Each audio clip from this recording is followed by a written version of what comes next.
Muita gente me pergunta como eu lido com pessoas mais mente fechadas, preconceituosas, como é que eu faço para ir legalizando com essas pessoas para a gente conversar de maneira mais séria, de maneira mais medicinal.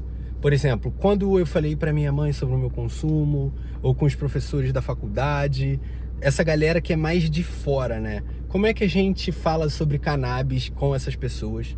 Então, esse vídeo vai para vocês, cara. Eu tenho recebido muitas perguntas sobre esse tema, então decidi fazer um vídeo curtinho falando sobre isso. Então, apertem os cintos e vem nessa viagem comigo. Chama! Então, galera, como é que a gente fala sobre esse tema com pessoas que estão de fora, né, do nosso nicho, que não fazem consumo da erva?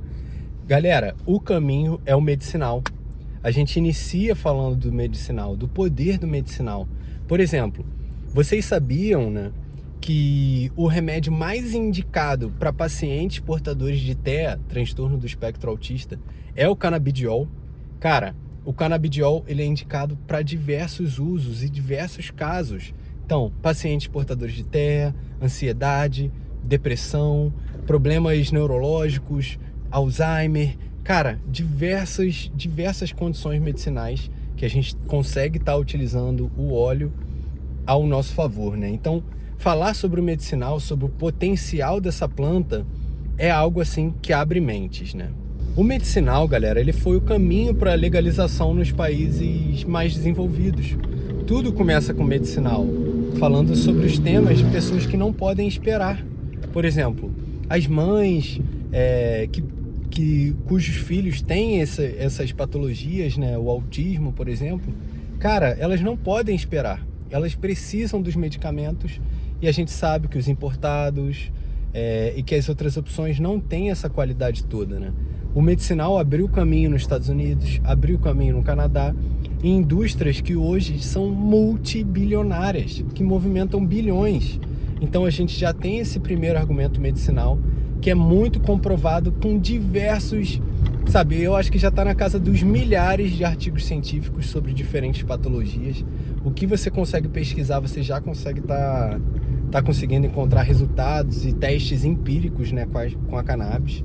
Não são testes muito volumosos, né, mas cada vez temos mais estudos mostrando o potencial terapêutico que a erva tem para uma dezena de doenças, né? O segundo argumento, galera, é sobre economia, sobre o argumento mais comercial. Cara, igual eu falei, a indústria da cannabis já movimenta mais de R$1 bilhão aqui no Brasil. Muitos não estão cientes desse tipo de impacto, né?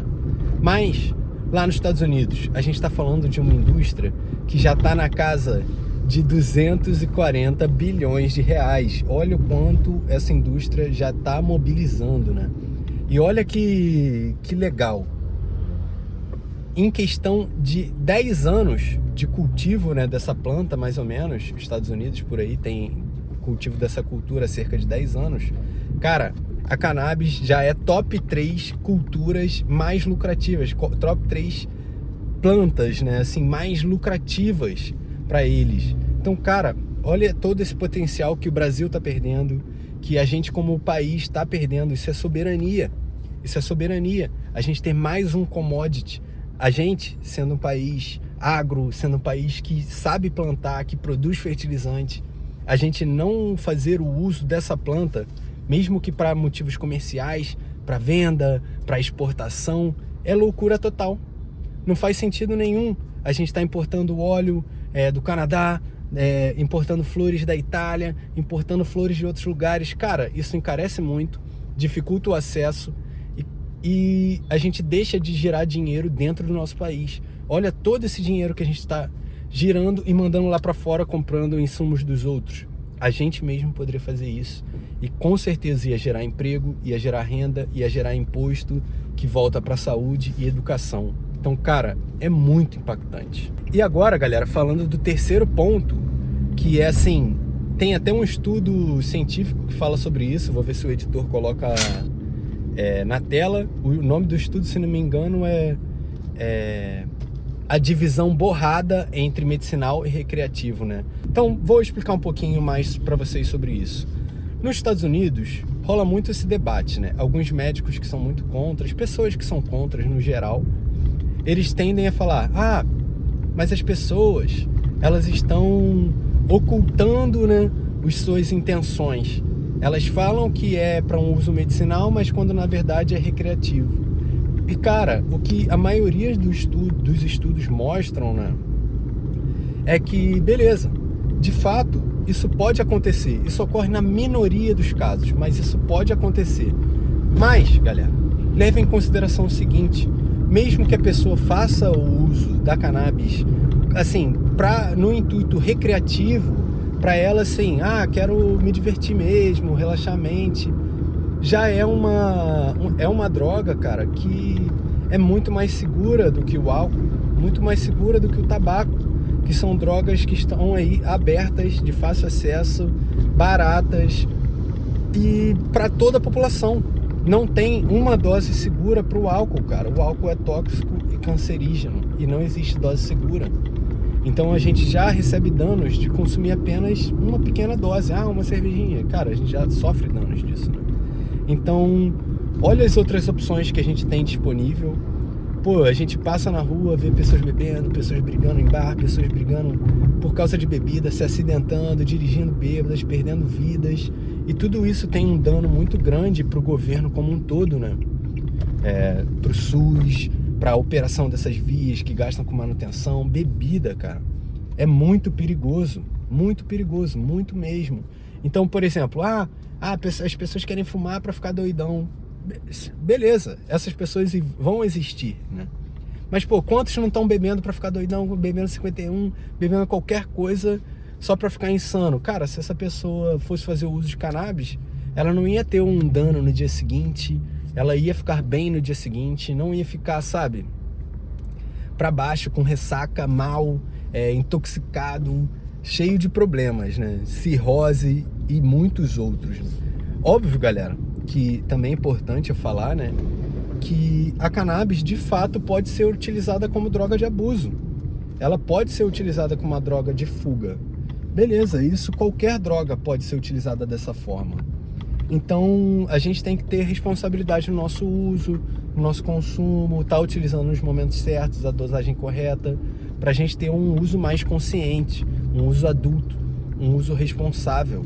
Qualquer droga que a gente consuma de maneira assim, indiscriminada, sem nenhum tipo de controle, faz bem, aí tu acorda, fuma, vai fumando o dia todo e não faz nada, e isso te deixa preso no mesmo lugar. Então é importante também falar isso, né? A cannabis também pode ser utilizada de maneira incorreta e também pode te atrapalhar, né? Ainda mais se você for mais jovem, não tem uma rotina já, não tem as coisas certas, tem muito tempo livre, perde muito tempo e não evolui. E o consumo antes dos 21 também não é recomendado, porque nosso cérebro não está 100% formado.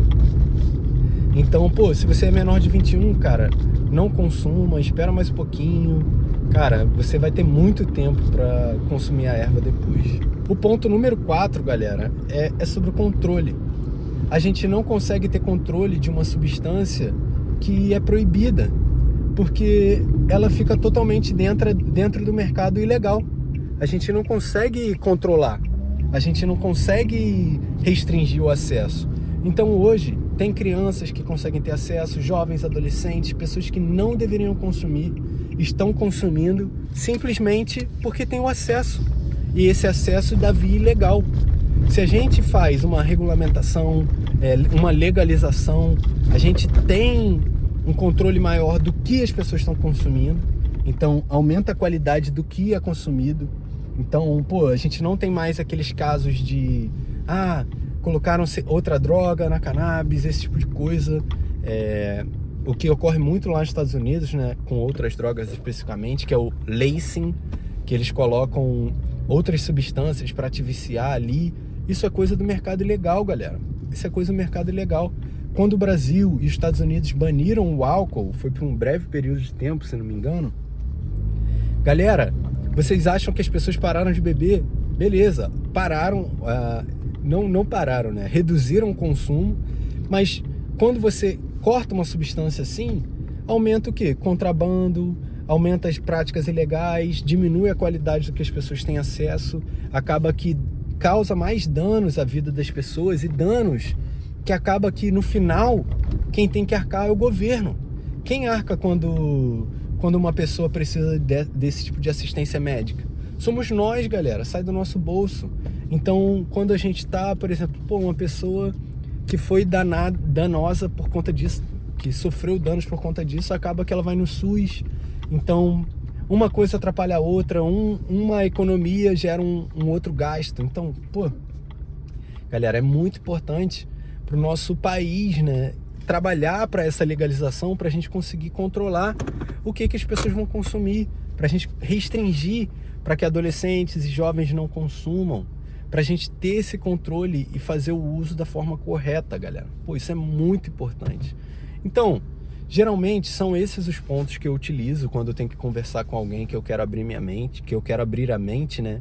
Ou que eu quero abrir portas com essas pessoas, geralmente professores da faculdade, médicos, advogados. Então a gente tem que fazer todo essa análise de conhecimento.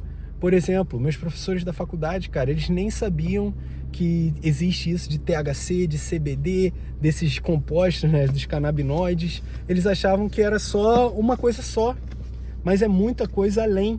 E ainda tem esses outros argumentos, né, cara? A gente tem mais de 120 canabinoides. Quantos deles a gente não tem estudo? Quantos deles a gente não sabe o que faz ou para que serve? Então ali, cara, na cannabis a gente tem uma planta realmente especial. A gente tem uma planta que tem muitos compostos, que pode servir para dezenas de patologias. A gente só tem que estudar um pouco mais, a gente só tem que se aprofundar um pouco mais, mas por conta da proibição, do combate às drogas, a guerra às drogas, né? Acaba que tudo isso foi muito dificultado e preconceitos foram criados na nossa população, principalmente na população mais velha. Eles foram educados de que o bagulho era muito ruim, de que faz muito mal, e que você fuma, perde sua vida, diversas propagandas. Então eles estão imbuídos com essas propagandas. Aos poucos a gente vai conseguindo quebrar. Então eu espero que esse vídeo ajude de alguma forma. Até recomendo, se possível, mandar esse vídeo para algum familiar seu, para alguém que você queira, assim, desconstruir. Fica aqui minha sequência de argumentos que eu tendo a utilizar. Mas, nosso caminho é pela ciência, é pelo medicinal. Então, sempre use esses dois a seu favor. Artigos científicos, cara. Esse é o caminho perfeito. Já é? Então é isso, galera. Abraço de Cadu e bom cultivo pra geral. Chama!